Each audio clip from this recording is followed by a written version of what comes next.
nous avons de la gauche vers la droite l'indicatif de la patrouille, les noms de guerre des pilotes, les 8 avions, numéro des 8 avions, avec les avions de remplacement en cas de panne au sol, l'armement qui sera délivré, puisqu'elle a 4 bombes de 250 kg lisses. Eros 11, c'est le nom de code de la mission. Objectif, ces alvéoles creusées dans le sable.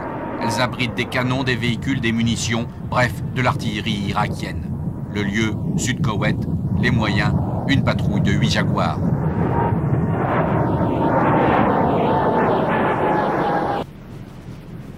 Non, ce n'est pas le désert des Tartares. La guerre est bien présente là-bas, plus au nord, en Irak et au Koweït. Les soldats montent une garde qui n'a rien d'une garde de routine. C'est encore l'hiver, il fait froid dans les sables d'Arabie.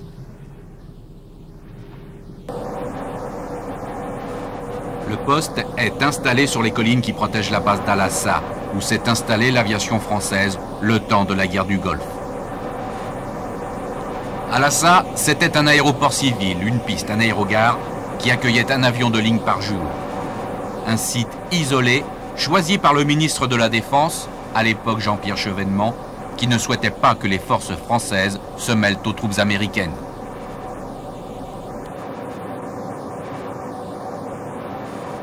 L'armée de l'air a monté une base énorme, ici il y a quand même 1400 personnes, avec 50 avions. Nous avons tout amené et tout monté. Et les Saoudiens, les autorités saoudiennes, ont construit certaines parties qui nous servent. Notamment le grand parking, qu'on appelle le parking sud, où sont stationnés nos avions de combat. Les zones d'alerte en bout de piste, où on peut mettre un certain nombre d'avions en alerte. Et ce grand chemin de roulement, qui est en fait plus grand que la piste, puisqu'il fait 4 km. Tous les jours, l'aviation française a effectué des missions de bombardement au Koweït et en Irak. Les ordres décidés au quartier général allié et élaborés par l'état-major français à Riyad parvenaient la veille, par fax tout simplement, en transitant quand même par un boîtier de chiffrage codage-décodage.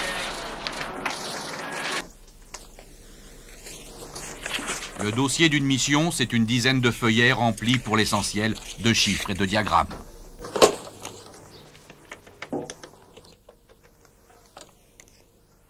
Timbo, c'est Colin Longuet, bonjour. Les missions pour demain viennent de tomber. Alors, il y a 8 avions sur un bataillon d'artillerie au sud de Koweït City.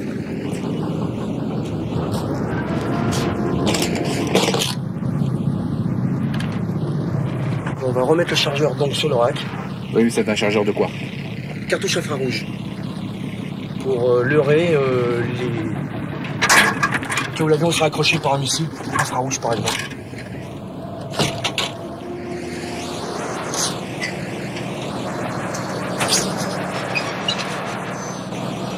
Expliquer ce que c'est cette grosse boule.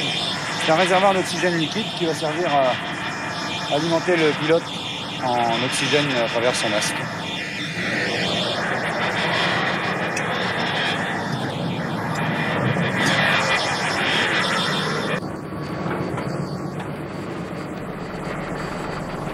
Les bombes qui serviront le lendemain pour la mission Eros 11, les stocks étaient faibles, il a fallu en catastrophe acheter des bombes à l'Allemagne.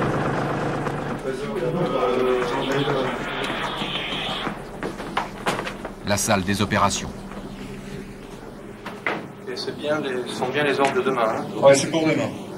D'accord, Eros 11, 4250 kg lisses, et est-ce que tu as le dossier? Comme ses collègues, le capitaine Paul, en milieu d'après-midi, passe prendre les ordres.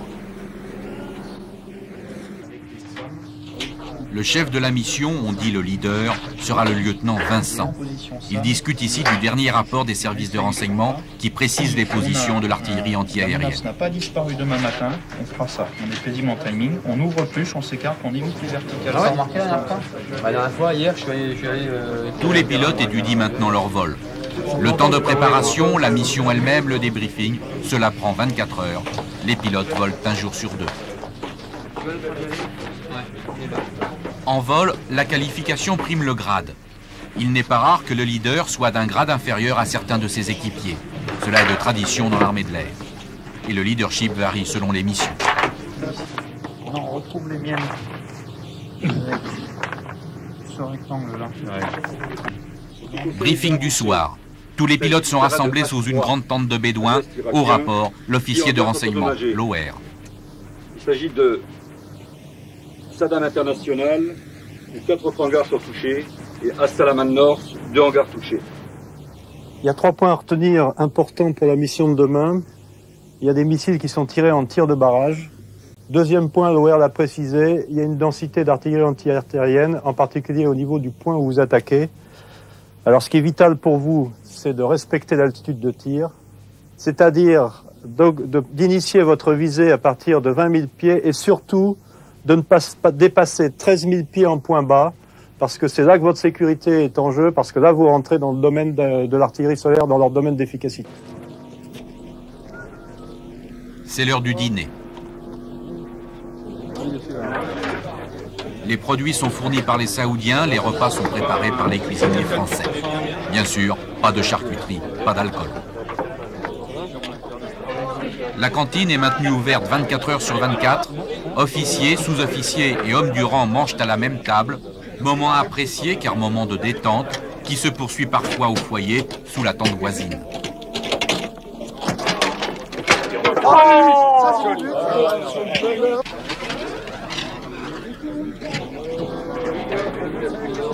Épinglées sur une planche de contreplaqué, des lettres de soutien venues des 4 coins de la France. Ils en ont reçu des milliers. On leur a aussi envoyé des livres et l'on a vu renaître les marraines de guerre.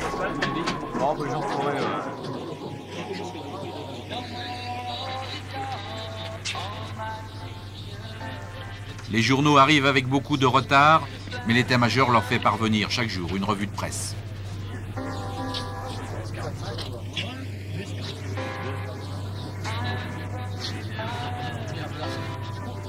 Les pilotes sont logés dans des bungalows en bois, semblables à ceux qu'on trouve sur les chantiers, à raison de 3 par chambre.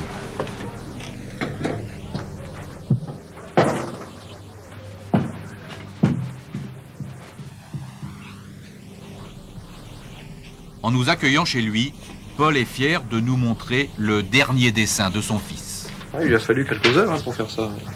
Très très joli. Je me suis hier, il faudra que je trouve une petite place pour le mettre. Vous avez déjà été prise à partie par la défense anti-aérienne adverse. Oui. Oui, mais les circonstances dans lesquelles ça m'est arrivé, c'était assez curieux parce que j'ai été prévenu en fait par mes équipiers. Donc les pilotes qui me suivaient, mais moi je n'avais pas franchement réalisé qu'on me tirait dessus. Donc on me l'a dit et puis j'ai réagi en conséquence. Mais finalement, on s'aperçoit que quand on nous tire dessus, on est le dernier averti. Vous avez vu aussi, comme tout le monde, les images de pilotes américains ou britanniques prisonniers en Irak. Comment vous avez réagi? On s'y attendait. On s'y attendait et il y a rien d'autre à dire, quoi. C'est-à-dire que après c'est une décision personnelle. Si on a à s'éjecter là-bas, décision personnelle. Ça veut dire que vous avez pensé, par exemple, à ne pas tomber prisonnier vivant. Tout à fait. Vous êtes marié? Marié, 4 enfants.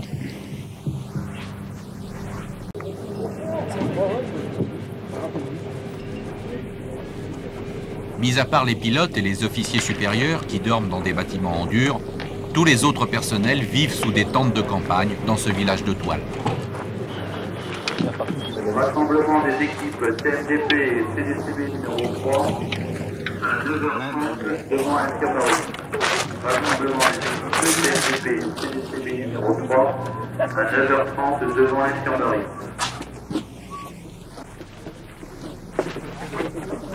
Ils sont une dizaine par tente.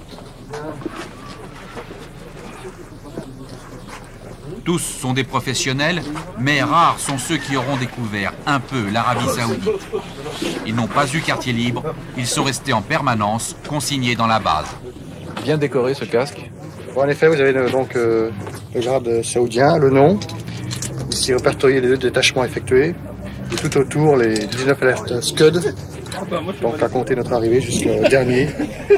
Les alertes aux missiles Scud, dangereuses jusqu'au bout.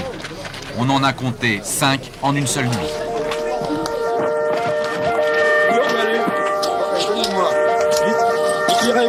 Éclairez.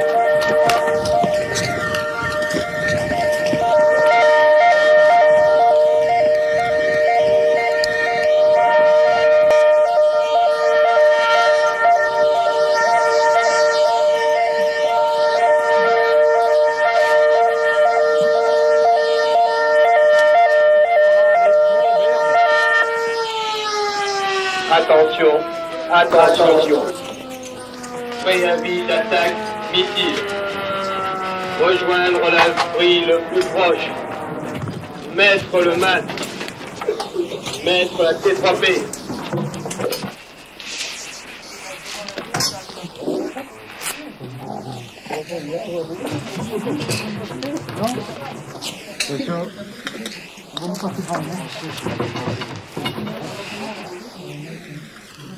Ça va bien? Ça va? 2, 3, 4, 5, 6, 7, 8, 9, 10, 9. Combien? 9, 10 ici. 10. Encore vous. Fin d'alerte. Terminé.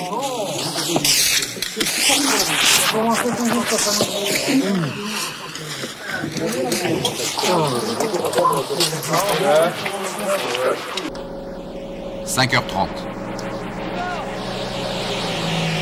Pendant la guerre, 1800 avions ont décollé chaque jour pour une mission de combat, soit en moyenne un avion toutes les 50 secondes.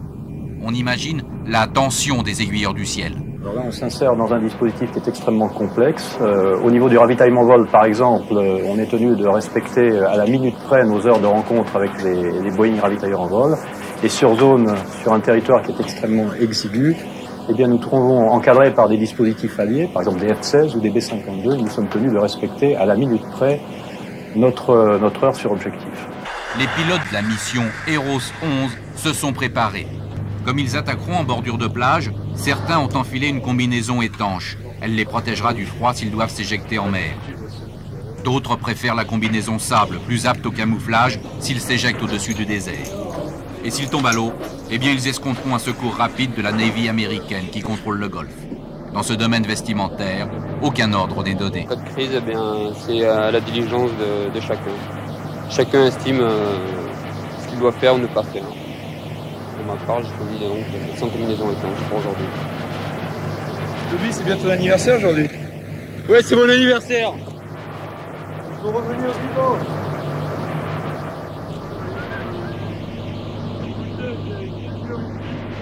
L'attente du départ. Certains préfèrent s'isoler, d'autres au contraire recherchent la conversation pour penser à autre chose. On y va?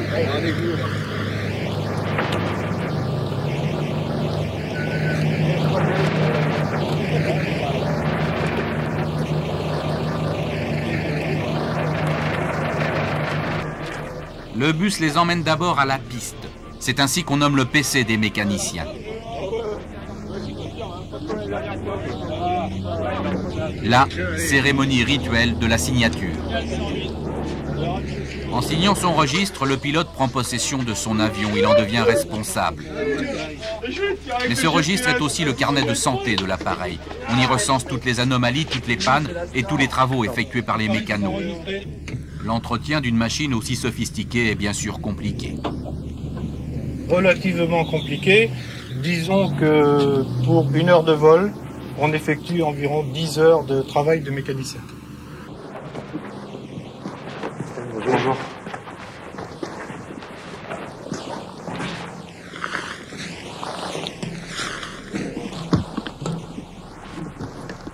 Autre cérémonie rituelle, le tour de l'avion.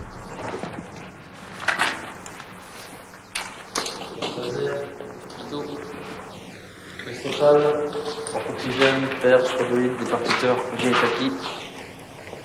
Sécurité bombe.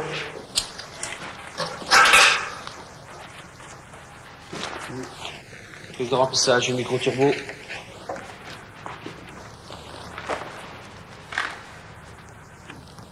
Porte incendie, quille, capot moteur. Canal PC, les murs catalytiques, volet tubière.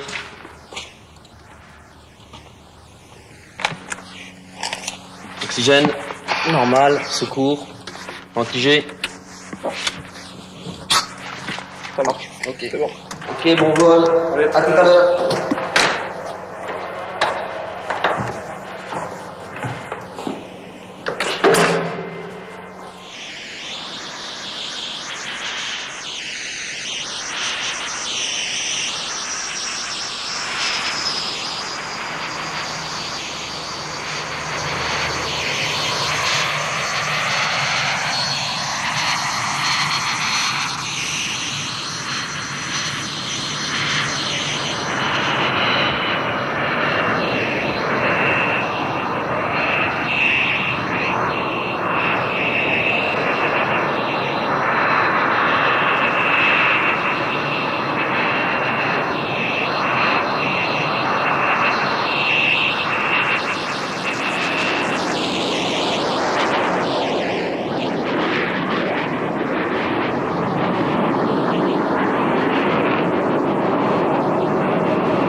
Virage à 10 secondes, on repasse vertical et on se rassemble et on est parti en formation classique vers le tanker. Les Boeing seront au niveau 200, 210, 220, 230. C'est quoi ça, c'est un autre trafic? Ça c'est un gros trafic qu'on avait là. Ok, j'en vois 2 pour l'instant. 4 chasseurs. Il y en a un qui est allé sur le deuxième. Un Jaguar à droite. Ok, on a un Jaguar, ok. Observation 10 mètres. 3 mètres. 2. 1.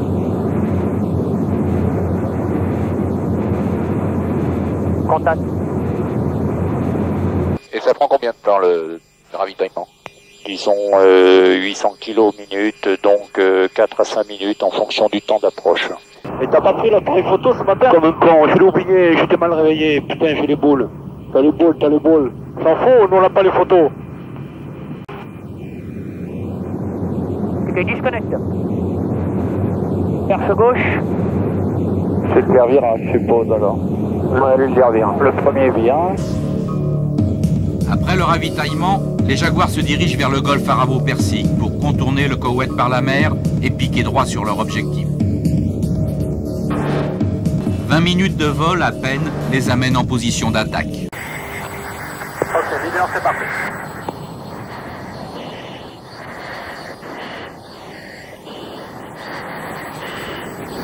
C'est derrière en position, on tire tous en position.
Mission accomplie, retour à la maison.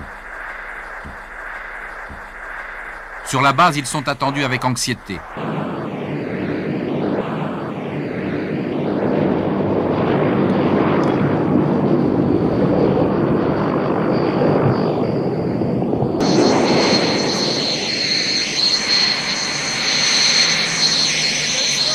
la base d'Al-Assad, les pilotes qui vont participer au avant le départ de la mission.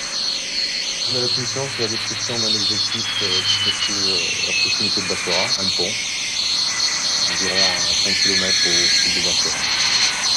Vous avez traité avec un AS-30 laser, un missile transfuel. Quels sont les renseignements que vous avez au départ pour préparer cette mission? On possède une photo d'ensemble de l'objectif et une photo précise de l'objectif. Et quand tu dis on a 2 minutes d'avance, Après une mission comme celle-ci, 2 heures de vol à peu près, ils sont exténués. On s'est bien fait tirer dessus les 2 derniers avions. Ouais, mais moi j'ai rien fait. C'était super. C'est facile, c'est toujours la même technique, c'est-à-dire qu'il y a un ou deux avions qui passent, qui surprennent les gens. Une fois que les bombes éclatent au sol, eh bien, les gens se réveillent et puis essayent de chercher en l'air. Alors d'abord ils tournent les canons et puis après ils tirent sur les avions qu'ils voient en dernier et petit à petit ils affinent leur visée. Et donc les derniers à tirer, c'est-à-dire mon collègue et moi, là il est pas là, eh bien on a commencé à voir des flocons partout et puis une fois qu'on voit les flocons, on regarde au sol et on voit d'où ça vient et ce serait de la plage. Apparemment, il n'y a que les 2 derniers parce que les canons sont tournés vers la mer. Alors, les flocons, c'est des obus Ce sont des obus de 60 mm en général, qui sont réglés pour une altitude de tir. Ils explosent à 12 portées, c'est-à-dire vers 12 000 pieds à peu près. Et on voit une espèce de dôme représenté par ce flocon. Et quand on est à l'altitude de tir, oui, on est en dessous. Oui. On est en dessous. Donc là, ça chauffe. C'est que ça chauffe. Heureusement, on a de la vitesse et puis on fait une ressource assez virile. Et au fur et à mesure qu'on monte, eh bien, on voit cette espèce de voûte qui se rapproche. Et puis une fois qu'on a traversé la voûte, eh bien, on sait qu'on théoriquement on craint plus rien, tout au moins pour ce qui est des canons anti-aériens. Après, il y a encore des missiles, mais ça c'est notre histoire. Le leader tape à 8,30, le 2 à 8,32, le 3 à 8,34, 8,36. Ça a été préparé. Les créneaux horaires pour les attaques sont d'une extrême précision. Tous les vols sont coordonnés par le Central Command américain au sol et par les avions radar AWACS. 3 d'entre eux, au moins,